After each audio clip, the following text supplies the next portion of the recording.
just going to go over the controls real quick. Simple on-off buttons up here, and this is cook or cool down. Now, this is a very nice oven. Do you hear that snapping going on? See this little NRG mode here? This is a really energy efficient oven, okay? So what's happening, when I turn that on, that popping noise, you'll notice, see it's in NRG mode.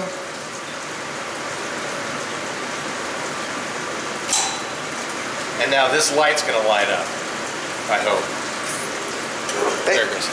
So, anytime you hear that clunk, what it's doing is it's going into the energy mode. It's locking down all the air, so the energy mode is trying to use all the energy.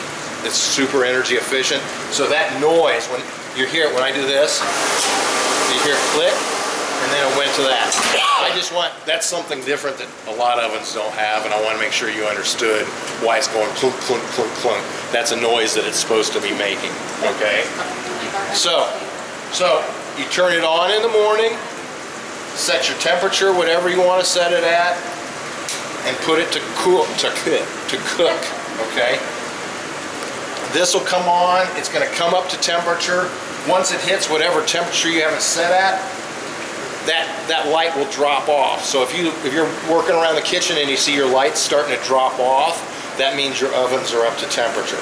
Once it drops down a little, it'll come back on, but that's a way to tell you when it's hit the set temperature. Excuse me. This is strictly a mechanical timer. Has nothing to do with the oven turning on, the heat, or anything. If this goes off, if that goes off, you got to get over here and get your cookies or whatever's in there, because it'll burn. So that's just strictly a timer. It's nothing to do with that.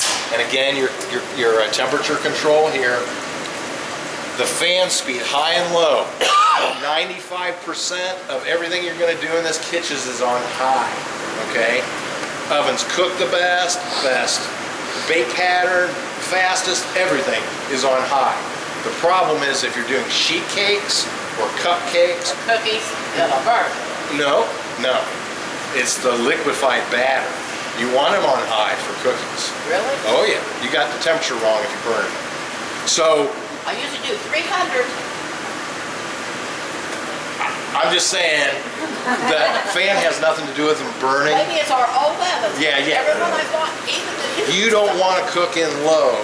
The only time you really want to cook in low is if it's a liquefied batter. If you've ever seen a sheet cake that looks like the ocean, that's because there was too much air moving while it was trying to set. So it set those ridges. Or cupcakes look like a Smurf. They're going to one side because it's blowing it that way. Again, most places almost never get it off of hot. So you can play around with it. I've seen schools when if they do pizzas in here and the pepperonis fly off, sometimes they'll put it on low for that reason. But again, my opinion is 90% of the time you want to be on high.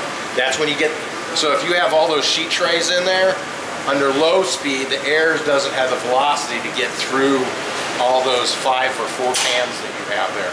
With high speed, you get a lot more air movement through the pans, and that's why it's a better bake pattern. Okay, well, so, high and low.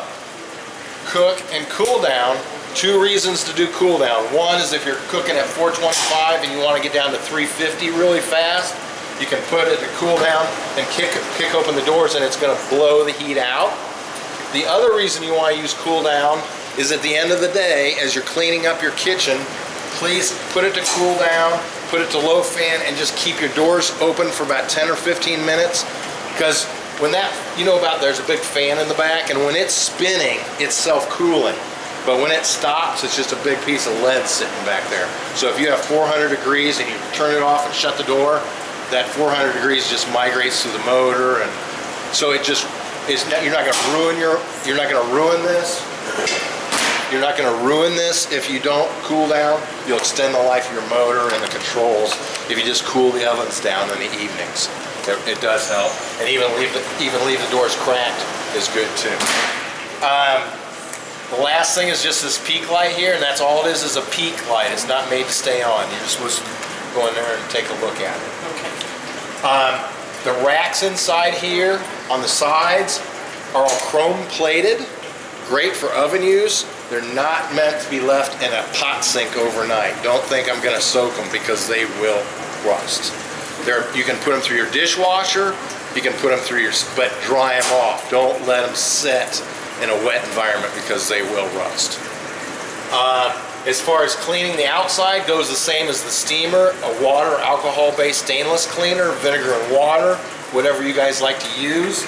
The inside of this is a porcelain, a very hard porcelain coated interior. You can throw whatever degreaser you want at that. There's no chemical that's gonna hurt that porcelain. What does is steel.